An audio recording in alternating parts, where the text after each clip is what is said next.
Hello friends, welcome to the channel. I'm Poonam Dua from MN Education Academy and this is mock test number 4. As you know, these days we are doing a series of important questions in the form of these mock tests, and complete explanation and additional information of the answer is also being provided to you. So please do watch the whole video carefully, gain knowledge, test your knowledge and apply this knowledge to your exams. Best of luck for your exams and let us start the video now. Question number 1. Question number 1 is about some literary device. Which of the following best describes retort? Retort, a favorite rhetorical device in Old English poetry.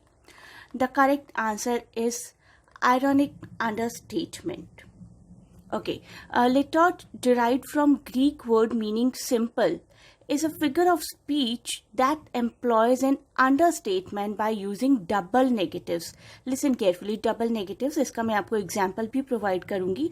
In other words, a positive statement होती positive statement ही, लेकिन double negatives के through provide की जाती है. जैसे maths में होता है ना, हम दो negatives एक positive बनाते हैं. The same way that rule applies to grammar as well. दो negatives मिलकर एक positive बनाते हैं. देखिए अब यहाँ पर लिखे हुए examples को. They are not unhappy with the presentation. Unhappy अपने आप में एक negative word है and are not ये भी negative है. That means they are what? They are happy.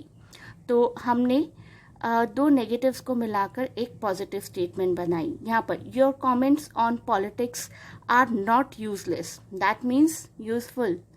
Next, I cannot disagree with your point of view. Not disagree. That means agree. So to say something positive, you use two negatives. That is what we call retorts.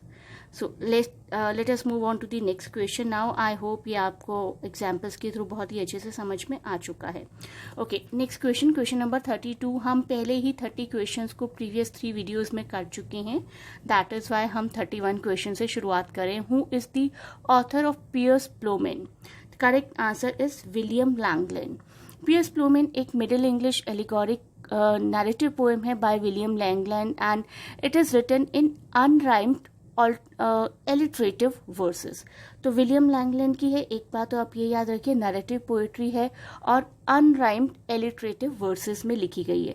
तो आपको 2-3 facts एक साथ पता चल जाते हैं आराम से जब भी आप किसी MCQ वीडियो को अच्छे से देखते हैं, आंसर्स को, ऑप्शंस को जानने की भी कोशिश करते हैं. Next question. Which influential medieval text purported to reveal the secrets of the afterlife? I know आप में से बहुत सारे लोग जानते होंगे. The correct answer is Dante's Divine comedy.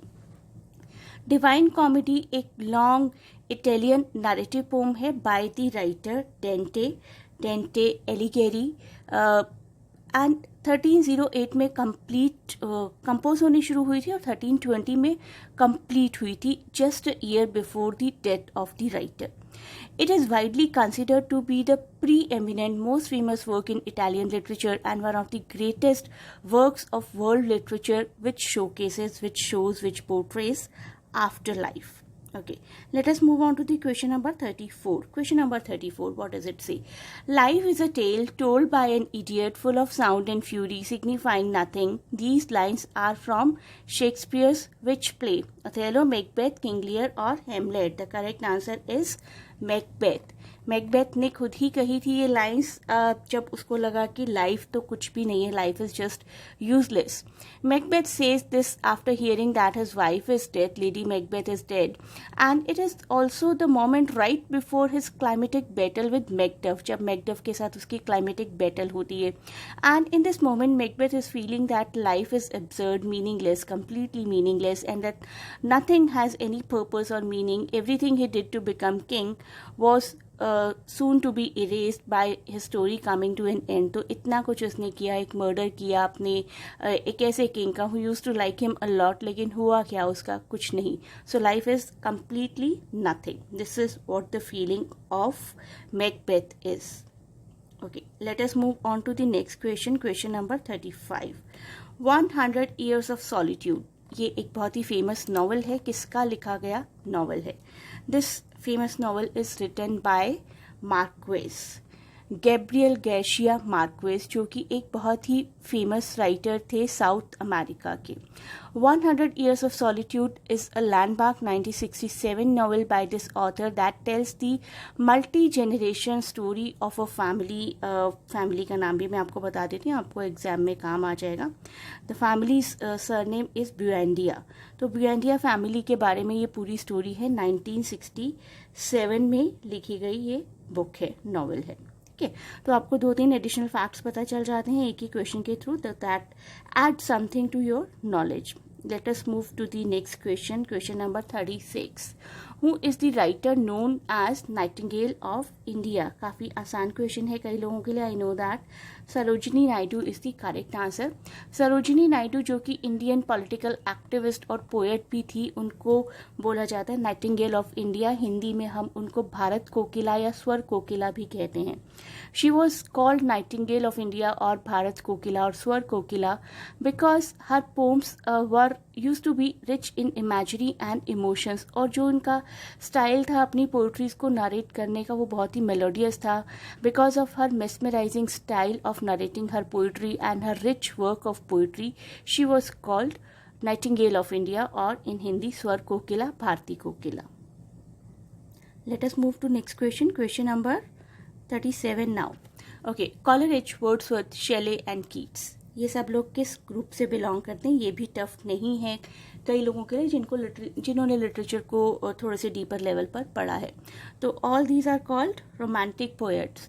English poets such as Wordsworth, Coleridge, Keats, P.B. Shelley, William Blake, and even Lord Byron produce work that express spontaneous feelings, love about nature, found parallels to their own emotional lives in the natural world, and celebrated the creativity of the god rather than looking for too many logics. And they were called combinedly romantic poets. Next question. The movie My Fair Lady is based on a play by which writer? The correct answer is G.B. Shaw.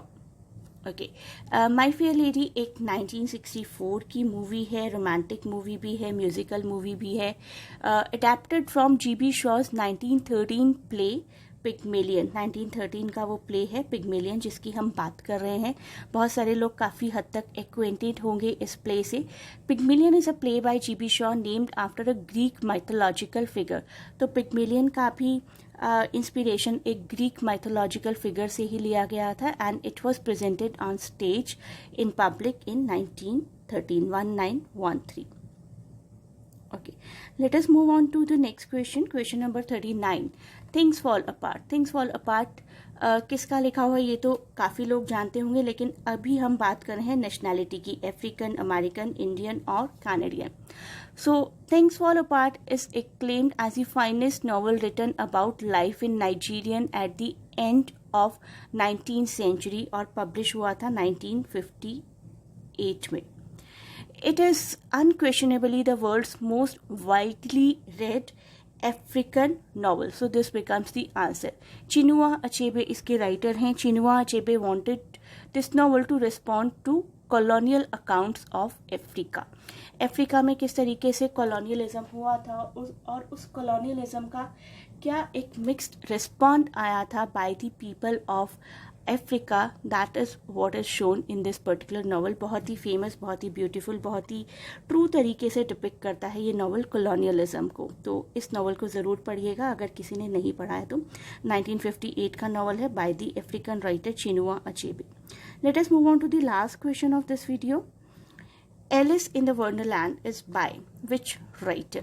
The correct answer is Lewis Carroll. Lewis Carroll जिनका स्यूडोनिम भी है, मैं आपको pseudonym भी बता देती हूँ साथ में, क्योंकि स्यूडोनिम्स भी बहुत बार आ जाते हैं आपके एग्जाम्स में। तो पूरी कोशिश करिए कि जितने भी आप एडिशनल इंफॉर्मेशन कलेक्ट कर सकते हैं उतनी करिए। The pseudonym was Charles Dodgson. Alice Wonderland, Alice adventure in Wonderland और shortly known as Alice in Wonderland एक 1865 नॉवल है, 1865 novel by English author Lewis Carroll, जिनका स्यूडोनिम चार्ल्स डॉजसन है, जो मैंने आपको यहाँ बता दिया है. It tells the story of a young girl named Alice. Alice के बारे में स्टोरी है जो कि एक रैबिट होल में चली जाती है और किस तरीके से एक फैंटेसी वर्ल्ड को देखती है जहाँ पर बहुत ही पेक्यूलियर नॉन नेचुरल कैरेक्टर्स हैं. तो किस तरीके से वो कैरेक्टर्स हैं और उसकी लाइफ किस तरीके से उन कैरेक्टर्स के साथ बीतती है वहाँ पर उस वंडरलैंड में, उस बारे में ही ये पूरी स्टोरी है. It is kind of a fantasy story made for children. So now we have reached to the end of this video. I hope all the information discussed here has been helpful for you. You can join our classes also and contact at the given numbers. और next mock test के लिए आप हमारे यहाँ पर दिए गए video link को देख सकते हैं. Thanks a lot for watching and best of luck for your exams.